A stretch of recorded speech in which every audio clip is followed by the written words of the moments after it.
One of the other things that you do is obviously the census data. So you're The renowned. MIS census data. Yeah, the MIS census data. Yeah, so you're renowned and famous within the edtech market for always being probably first in with the data and what's happening with the different MIS suppliers. Is that something you're going to continue to do? Yes, very much. So the thing you're referring to is a blog I write called Bring More Data, which I probably should have included as a fifth thing I do, though it's now linked to the advisory work. And I started that in 2013, 2014. If he's watching, I think the most props go to a chap called Graham Reed, who also blogs about these things, who was incredibly helpful when I was starting up about this, both in terms of finding where the data would come from. He'd also just done quite a lot of analysis of data himself. So thanks, Graham, for getting me interested in this, if you're watching. But it started as a total hobby. I actually did my first blog on MIS census data because Assembly were looking to use a BI tool called Tableau. It's a bit like Power BI within our daily sort of stack. And I didn't want to bother our developers by getting them to, allowing me in to play with the stack, because you wouldn't want me near a production environment. So I wanted a sort of a data set that I could play with myself on Tableau and just teach myself more than just, what I was finding out in meetings that other people were telling me. And then, like I say, Graham, I think somehow got this primary data set to me, or told me about the data set that was out there for MIS data. And I started playing with it myself, and I started blogging about it. And I'm pretty sure the first time I wrote a blog, 100 people or thereabouts read about it, but it wasn't really for that purpose. It was to sort of sharpen my brain about Tableau, and a little bit because, if I'm honest, the companies it talks about, the MIS vendors, were companies, I knew a few of them, but I didn't know them super well. And the Assembly business plan was to work with all of them. And I thought, well, I should probably do something that they care about. And so, but it was speculative. And if it ended up being, the sort of write on a Friday night because I like playing with data, then that was plenty good enough for me. And it grew a little bit since then. I think you used the word famous, I think, before. I think that's probably slightly overstating what a blog about MIS data confers on one in terms of status. but it does get quite a bit of interest now, and people are kind in the comments that they respond to me about it if they follow the market. Still, until the end of 2019, it was entirely a sort of, a hobby thing. In 2020, I have actually done some advisory work around it, because I have now quite a good 10-year data set. And so I do license that data set to other people if they, if they are interested in having that sort of longitudinal data on the market. And I've done pieces of analysis work on top of it as well. And I'm very much therefore committed to keeping both things. So I always want to do the blog, which is the free thing that everyone gets because it's just fun and it's just nice to race other people. So, if anyone else wants to have a go, then come at me. We'll see who gets there first. But it's also because actually it's been just quite a fun bit of side work on the analysis side, and I always really enjoy it. Yeah, cool. I think it's really informative. I think it's do you know what it does? I think it's the same with lots of data. It allows you to ask lots of questions. Basically what it does, it sort of highlights things that you may not have considered, and then you can ask questions around it to try and identify the actual reasoning behind why that data, the data is coming out as it is. Yeah, thanks. And I'm glad you see it in that way. One thing I think is really important to say is, I've always considered myself an objective market watcher. I'm careful not to say this is my favorite MIS or that is my favorite MIS. As I've been clear on my blogs, I've in the last year or so since I left Assembly, I've been involved in different commercial arrangements and engagements with different vendors in different ways. And I try and keep the two things separate. So sometimes when I write a blog, I'll write it, leave it overnight, not too long if I want to get the data out quickly. And then I'll come back to it and I'll strip out the adjectives, because what I really don't want to do is have wording that makes it sound like this company that's been struggling is bad and this company that's growing is good. I'll give congratulations where people grow, but I really try and make sure it reads objectively. And the worst thing for me would be somebody coming to me and saying, we think it was unfair or it skews the data. And, as one, for example, of that, I always used to count up the number of schools and do analysis off the back of that. It then became apparent that actually that sort of underrepresents maybe the market share of, say, Bromcom, which is prominent with secondary schools. And so now when I remember or when I have enough time, I'll always try and bring in the per pupil, data, because props to Bromcom, it's important to show that side of things. Mm. And where people give me market feedback like that, whether it's from the company themselves or just people observing from the side, it's often not directly from the vendor. I'll try and bring that in where people have fair points. So I'm always just really trying to keep an objective view on how I study the market. And then, as you say, it becomes a prompt for questions for other people rather than me trying to finish every sentence on behalf of people. Yeah, I think that's really important, and I think you do that exceedingly well. And I think it's important actually when so obviously we do a certain level of we put our views on what we think is happening in the MIS market as well. And I think being independent and always staying objective, I think is very, very important. Otherwise, I think people would potentially switch off anyway if we all became one side or another. So which one is your favourite, by the way? No, I'm joking. Yeah, well, I obviously, given what I've just said, I won't answer the question that way. But I am often answer that question, and I'll always answer with the data. So I can tell somebody, who the fastest growing MIS for the last 2 years is, and that's Arbor. And I think props to them for that. Over the last 5 years, it's ScholarPack, and I think again props to them for that. If you're looking in secondary, it's Bromcom, and again props to them for that. And actually, at different points along the way, People Asset have been close behind, or even sort of a stealthier, less understood, but in certain years, and in certain segments, even a bit ahead of one of those. So I think, those sort of the first three have sort of established a tier for themselves, but I think People Asset now are, well, for a few years have been close behind, and there's an argument for considering all four in the same tier. So rather than having a favorite, I would generally say, well, this is what the data says that the market considers to be a strong organization, and then we can take the conversation from there. Yeah, and particularly in certain segments, like with ScholarPack in the primary market and so on. So exactly, and when you talk about segmentation, primary, secondary, and then special / alternate provision are all important segmentations. A lesser known thing about the market is that SchoolPod, for example, has a quite decent share of special environments, not all of whom show up on the census data, because a bunch of those are independent special schools that don't end up in the government census. So, and actually Phoronics, who have come into the sector recently, are targeting that subsector as well. So you've got that categorization, which is meaningful and which has different results for different people. But then I think academy, non-academy, or more specifically MAT and non-MAT, has become its own segmentation as well. And I think people are succeeding now by targeting that specifically, both in terms of functionality and also in terms of marketing. And there are other segmentations you can cut as well. But I think that's really, for me, the big difference from when I came into the market and you had Facility CMIS and SIMS competing against each other, maybe with people like Pearson E1 and a bit of Integris and so on.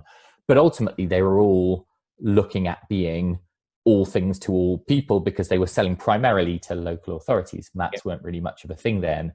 And I think now what has happened in the last 6 or 7 years is segmentation has become a valid marketing strategy. I would credit ScholarPack with some of that, actually. I think Rich Harley and the ScholarPack team, I remember having really early conversations with them. I was probably one of 150 people who, said to Rich one of the first times we met them, "Well, when are you doing your secondary thing? Because we like what you're doing for primary." And Rich was always really clear-eyed and focused at saying, "We understand primary schools, and we're going to do a really good job for them. And I think we'll leave, secondary to a later day. Thanks very much." And you look at their growth story, and it tells a story for itself. So segmentation has been a winning strategy.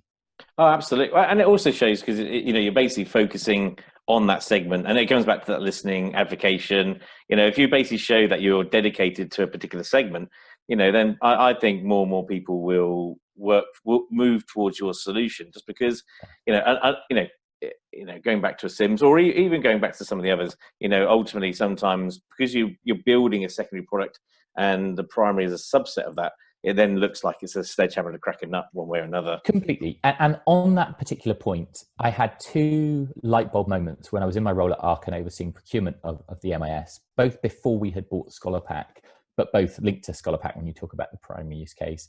One was seeing somebody called Dave Collins, who's still a member of the leadership team there, but was sort of leading their sales at the time, come to a DFE presentation where, they sometimes do these beauty parades. So there are like 8 MIS presenting one after the other. And it's a pretty dull way to spend a morning, even if you're an MIS geek like me, if I'm honest. And Dave wasn't the first up. He was like the fourth up. I couldn't tell you anyone else who was there that day. But I remember Dave because he was different. Partly he just looked a bit different. He looked a bit more modern tech. And I don't mean physically, I just mean dress and demeanor and everything was a bit sparkier and a bit quicker.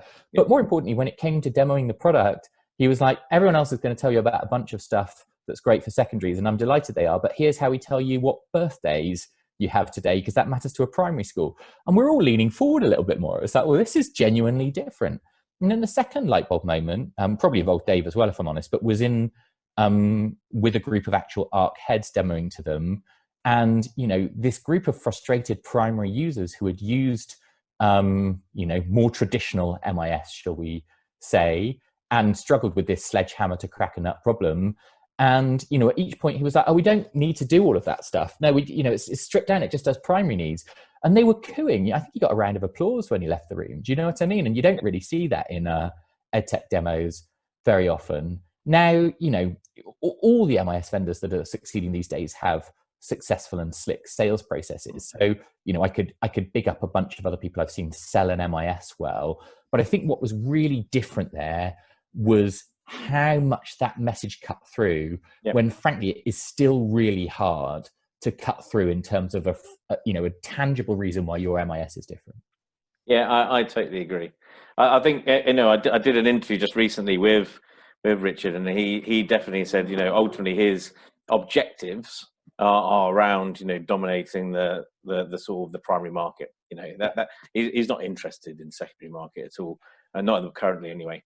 Yeah, and just on that, another thing you didn't ask me that I'm going to tell you anyway is that a question I get asked sometimes is, is that a worrying strategy for an organisation like ScholarPack, because mats are, a lot of mats are mixed phase, and I think there's two reasons why I don't think it is. One is because a ton of mats are not mixed phased and they're primary only, and if you're a primary only mat, then actually you can sort of the importance of targeting mats is targeting primary schools is almost even more important because you're sort of trying to do that across phase as well.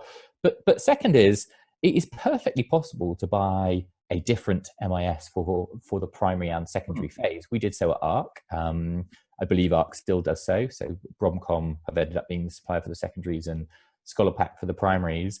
And then, the bit that glues everything together, your sort of analytics dashboard that goes on top, whether you're building your own data warehouse or whether you're using something like Assembly or another product that's out there are now ways of pulling data from multiple MIS into your world. And you'll be pulling in data from other systems if you're not now soon enough, like your finance system and so on. So I would encourage any Matt watching this that is worrying about that question to just not close their mind to the idea that a split phase MIS procurement process where the secondaries get the MIS they want the most and the primaries get the one they want the most won't necessarily create problems along the way, and might actually solve a bunch of problems just by getting your product market fit right for those very different audiences. Yeah, I agree. I think probably my only concern would be, and it's only a concern, it's not really, I don't think it's going to happen for a while, but if somebody else came into the market and effectively came to that sort of Me Too sort of type of scenario, which I think does happen in MIS. I think there's only so many things that you can do in an MIS before it becomes a master or a jack of all trades and master at none. So, and I think that's happened many times historically. So I think when you get to that point, because of the primary market, there's a less of a greater need in the sense of the requirements and so on. You could get to the point of a product being a commodity quicker than you would necessarily in a secondary school, I think. But do you know what? That's a little way off yet, and I don't think ScholarPack need to worry about that quite yet. No, I agree, and I think even then there are so many subtle things that make products different from each other. Even if so, where I definitely agree with you is the core functionality of an MIS is hard to distinguish. If you said to me who is best at attendance today, I should know, but I honestly couldn't tell you, not with confidence. I've at times used all the products for that, and I just don't have the strong memory in my mind of one product being better than the other in that world, because they should have all spent quite a bit of time on it. That said, there's still an awful lot involved in the look and feel that you kick off that process with how many clicks you have to get there, which is more generally how that MIS is architected, where that isn't commoditized yet. Commoditization will happen when there's a universally strong look and feel, and boy, is that a long way off in edtech. Yeah, but no, I totally agree. I just feel that, and unless somebody comes up with some differentiators, some strong, because I don't think there are. Just as you said, end of the day, you look at all attendance, everybody's effectively it's the same, whichever way you look at it, and it's the same.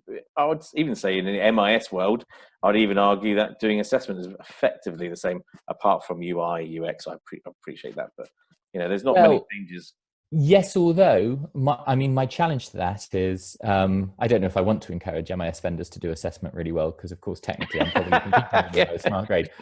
If any of them want to partner with a fast growing and dynamic platform, I think there's huge room to distinguish on assessment and to differentiate on assessment. I don't think people are sufficiently at the moment. That is a separate thing.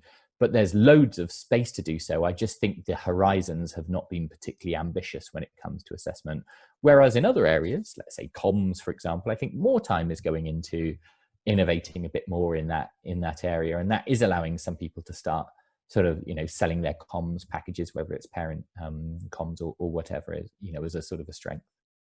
Yeah, it's interesting because I also agree with you and I know you said you were challenging it, but I agree. I think there is an element where when you get those best of breed companies, then they can put all their effort into that one particular solution. And I think that's the problem where you have with MIS is that sometimes what they offer is so much functionality that they can't focus on every single piece all the time. So they have to go back to it sometimes.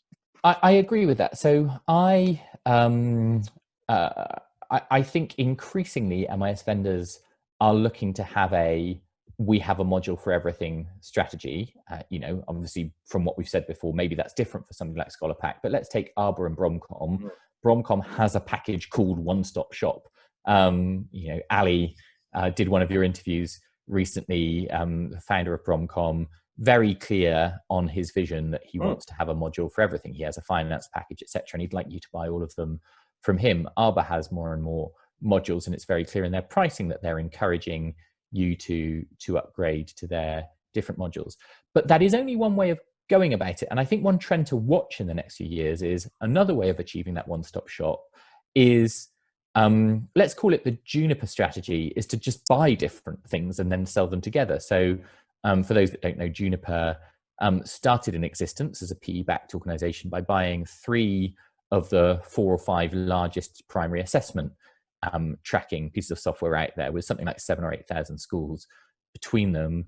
And then more recently this year bought Pupil Asset, which is an MIS, and then obviously can cross-sell those things to its customers. You would assume that's something that they're looking to do. But actually, if you look at the adjacent organizations to the MIS, Community Brands, who bought MyVenture Assembly, own 2 pieces of payment software, 2 pieces of comm software. They actually had 2 multi-academy trust pieces of software, right? They're building effectively conglomerates that sell lots of adjacent pieces of software so they can cross-sell them. And groups like Iris and Jonas and so on do the same thing. Yep. I think one of the trends which will come to MIS world, and maybe we'll come on and talk about this, in terms of who might buy Sims and so on, is that actually you don't have to get to, we have an app for everything by building them all yourself. You can get there by acquiring best of breed and building a family of products. Yeah, no, I totally agree. And in fact, actually, we got Graham Cooper from Juniper coming on quite soon, so that'll be interesting to see. I will, like all of your interviews, make sure I watch particularly closely. Graham always has interesting things to say. He does. He's very good. No, I agree with you. And I think actually, in some ways, from an MIS perspective, I think getting to a point of a platform, there's lots of evidence that suggests that actually having a platform as an MIS, especially when actually probably lots of things that happen in an MIS, I don't think schools necessarily see the value. They know they need to have it. It's a little bit like census. You don't turn around and say, have you got the best census in the world? No one's buying it for the best census, but they do know that it needs to happen and that your product needs to deliver it. So actually having a platform where other products can sit on top, because there's so much data there to be used, I think in some ways that might be the direction. Well, it's a direction I'd like to see potentially I going. think that's right. I think a really helpful analogy was made to me previously by Chris Kenyon, who runs the Key, owners of Scholarpack now. And he described the school MIS as their operating system. Effectively, now he used to sell operating systems. He was previously at Canonical, Ubuntu and so on, so Linux operating systems.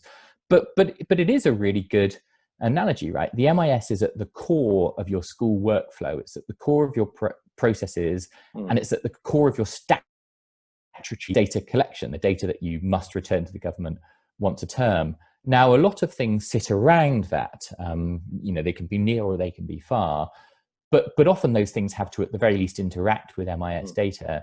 And yet it's always interesting to me that no MIS really sells themselves as an operating system or as a platform, with an inherent app store in it. I think Arbor may at times have sort of wanted to be maybe more in that direction, and maybe just the market hasn't been ready for it yet. But it would seem, again, a not unreasonable evolution for an MIS strategy to go more in the direction of we're your operating system and we're making it super easy for other things to plug in and play, like a platform business, like a Salesforce or whatever. Absolutely. Well, it's effectively, it's got the master database. It's got the master data. So other people, other companies and other products need to use that data normally. So actually it being a platform means, and also it creates stickiness as well. If you can, I think one of the problems, again, I shouldn't probably say this, but problems of Sims has been in the past, it's pushed its sort of third parties a little bit arm's length, where actually embracing them better would have been much more a sensible approach. Yeah, so somebody who's been a Sims third-party developer, Yeah. I think it's, I think it's fair to say, and like I say, I respect all MIS vendors equally, but I didn't always know if Sims themselves wanted me to see them as a friend or as somebody to be scared of. I honestly didn't always know that. And, I've always considered that you should treat everyone as a friend because, whoever you're working with today, you might need to work with in a different way tomorrow. So I've always sort of, I think, tried to start out, if in doubt, assuming that an organization or an individual is a friend, even if they try quite hard to push me in a different direction. I think that's fair. I try and take that line. But with Sims, I felt like my prior assumption of that was sometimes tested. And maybe that was just me being nervous of a very big organization. Some of that could come from myself. But I think back to what you're saying, it wasn't always clear what the partner strategy was on that, if I'm honest.